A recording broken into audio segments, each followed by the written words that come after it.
Estamos de volta, amados ouvintes, para o momento da partilha da Palavra de Deus. Hoje iremos meditar no Evangelho de São Lucas, capítulo 24, versículos do 35 ao 48.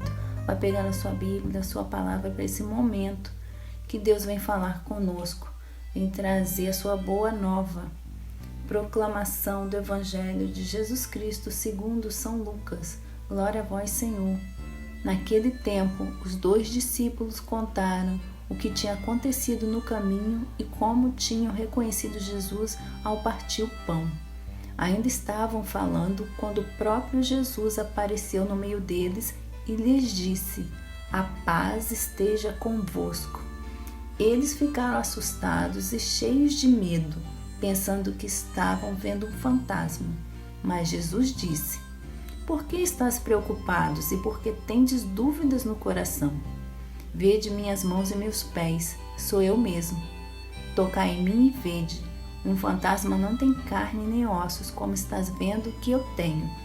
E dizendo isso, Jesus mostrou-lhes as mãos e os pés. Mas estes ainda não podiam acreditar, porque estavam muito alegres e surpresos. Então Jesus disse: "Tendes aqui alguma coisa para comer?" Deram-lhe um pedaço de peixe assado. Ele o tomou e comeu diante deles. Depois disse-lhes: "São estas as coisas que vos falei quando ainda estava convosco. Era preciso que se cumprisse tudo o que está escrito sobre mim na lei de Moisés, nos profetas e nos salmos." Então Jesus abriu a inteligência dos discípulos para entender as Escrituras e lhes disse: "Assim está escrito: o Cristo sofrerá e ressuscitará dos mortos ao terceiro dia, e no seu nome serão anunciados a conversão e o perdão dos pecados a todas as nações, começando por Jerusalém. Vós sereis testemunhas de tudo isso." Palavra da salvação. Glória a vós, Senhor. Irmãos, nós vimos ontem que os discípulos de Emaús caminharam com Jesus e não o reconheceram. Só foram reconhecer Jesus quando ele partiu o pão. E aí, logo em seguida, Jesus desapareceu. Eles, vendo que o Mestre estava vivo, reacendeu o fogo, reacendeu aquele ardor no peito de estar junto com Jesus. E eles, no mesmo instante, voltaram para Jerusalém. E são esses 2 discípulos que estão contando tudo o que tinha acontecido para os 11 que eles encontraram, os 11 apóstolos que eles reencontram em Jerusalém.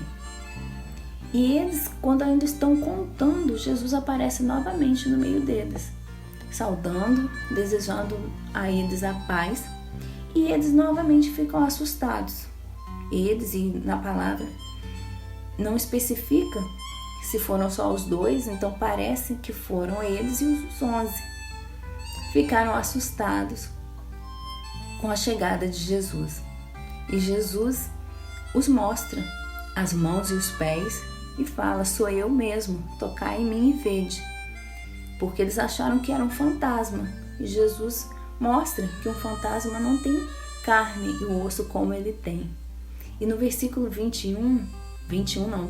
versículo 41, mostra algo muito interessante, porque nesse versículo fala: "Mas eles ainda não podiam acreditar porque estavam muito alegres e surpresos."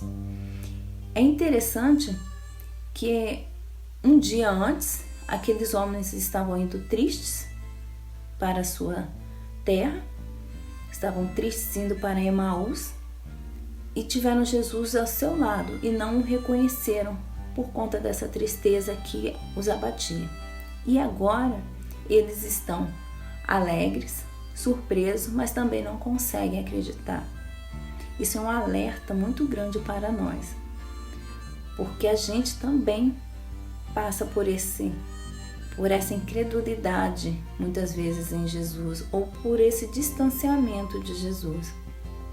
Nós, quando estamos sofrendo, muitas vezes a gente não percebe que mesmo no sofrimento, Deus está ao nosso lado. Jesus está conosco, nos ajudando a carregar a cruz, nos ajudando a passar por aquele sofrimento. Por mais que seja difícil, Ele está conosco. assim como na cruz Jesus estava lá clamando ao Pai, Ele está conosco ao nosso lado, clamando nos nossos sofrimentos por nós. Ele, que é o mediador diante de Deus, Ele está sempre intercedendo, pedindo ao Pai por nós. E muitas vezes no meio do sofrimento a gente esquece.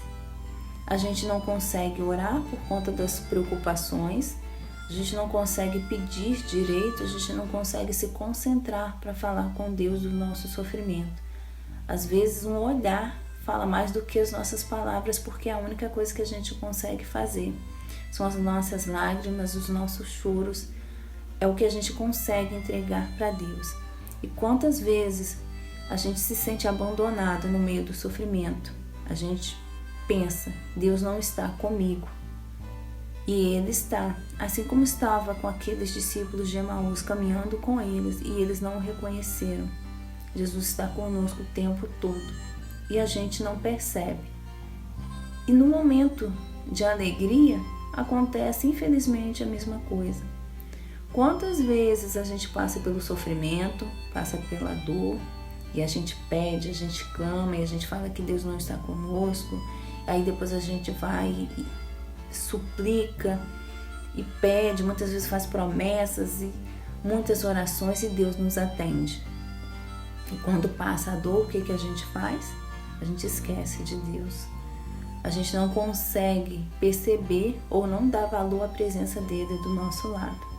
Assim como aqueles homens não conseguiam acreditar que Jesus estava vivo ali diante deles por conta da alegria, da surpresa, muitas vezes nós nos recusamos a enxergar Jesus no meio da nossa alegria, da nossa felicidade. Pior do que aqueles homens, a gente, além de não conseguir enxergar, a gente rejeita. Passou o problema, passou o sofrimento, eu não oro mais, eu não vou mais à missa, eu me distancio de Deus. Parece que o Deus é um Deus de emergência, é um Deus só para a dor. Embora muitos falam que quem não se aproxima de Deus pelo amor vai pela dor, a gente não tem que esperar chegar à dor para se aproximar. Ele é o Pai. Ele não é um caixa eletrônico que a gente vai sacar a graça só nos momentos de necessidade, nos momentos que a gente precisa abastecer, como num posto de gasolina. Ele é o Deus, nosso Criador, para o qual nós fomos criados. E muitas vezes, quando vem as alegrias, quando passa a dor, para que lembrar de Deus? Ele já não é importante. Já não quero segui-lo, já não quero fazer o que ele me pede, já resolvi meu problema, eu não preciso mais dele. A gente não pode tratar a Deus com esse jogo de interesse. Deus não tem necessidade alguma de nós e Ele está sempre conosco. Ele não age conosco por interesse, Ele age por amor.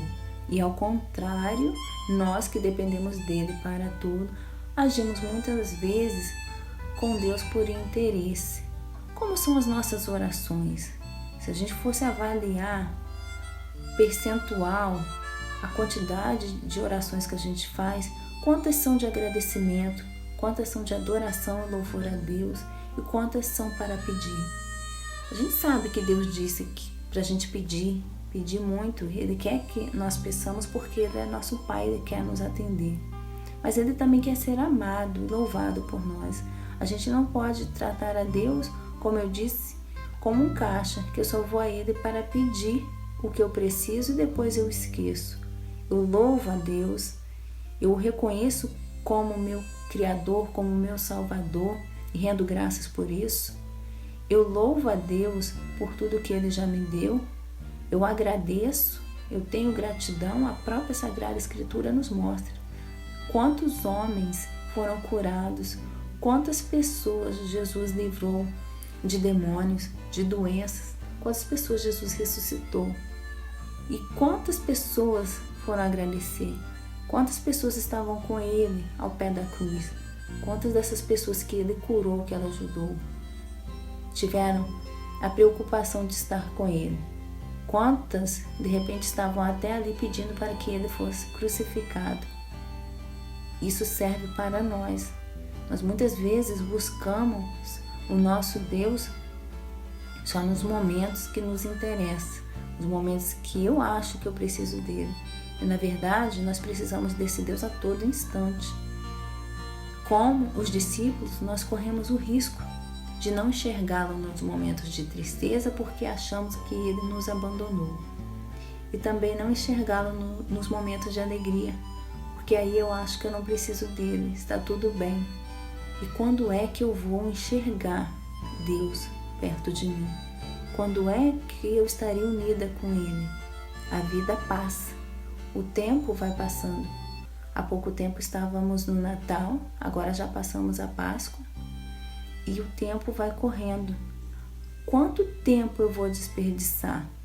Quanto tempo eu vou gastar sem estar na presença de Deus, sem me colocar na presença dele, sem reconhecer que ele está ao meu lado? Até quando eu vou deixar o tempo correr e não procurar estar com Jesus? Para aqueles homens, ele foi e mostrou a sua humanidade comendo. Várias passagens após a ressurreição de Jesus mostram ele comendo, justamente para mostrar a humanidade ressuscitada de Jesus, que ele não é um fantasma, ele ressuscitou um corpo em sangue, é um Deus vivo, um corpo glorioso, um homem vivo que come, que faz as mesmas coisas que uma pessoa viva. Por isso, ele mostra esses momentos de refeição, para que aqueles homens tivessem mais fé, porque mesmo ele mostrando as mãos e os pés, aqueles homens ainda duvidavam. Então ele comia na frente daqueles homens, comia com eles, para que eles pudessem realmente perceber, não é um fantasma, ele está vivo. E o que Deus vai ter que fazer mais para nos convencer? Tudo já foi posto, já foi revelado, os milagres acontecem e a gente quer mais. Uma fé que precisa de provas não é fé. Se eu preciso ver para crer, eu estou constatando, eu estou tendo provas. A fé é crer naquilo que não se vê. É isso que Jesus pede de nós. Ele nos dá tanto, ele mesmo nos dá fé. E ele vai esclarecendo aqueles discípulos. Então fala que ele abre a inteligência daqueles homens para entender a Escritura. E ele fala que ele tinha que passar por tudo aquilo que ele passou.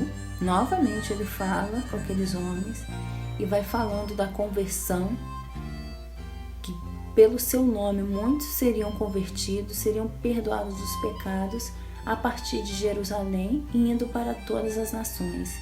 E a passagem de hoje encerra falando: vós sereis testemunhas de tudo isso.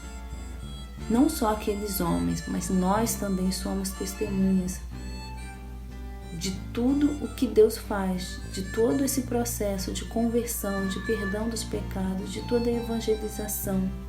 Nós somos testemunhas vivas dos milagres, de que Jesus continua caminhando conosco.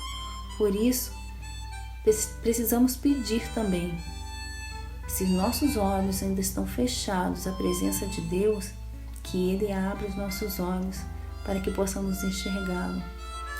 Enxergar que Jesus está sempre conosco, seja na dor ou na alegria. Que a gente não corra esse risco de não enxergá-lo na dor, porque estamos sofrendo muito. E quando passar, também não enxergá-lo na alegria, porque já não preciso dele. É inevitável, todos nós iremos nos encontrar com ele um dia.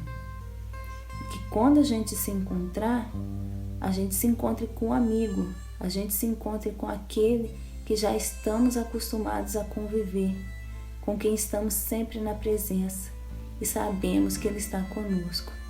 Não ignoremos a ressurreição de Jesus, não ignoremos o seu caminhar conosco, não ignoremos a sua presença divina que cuida de nós.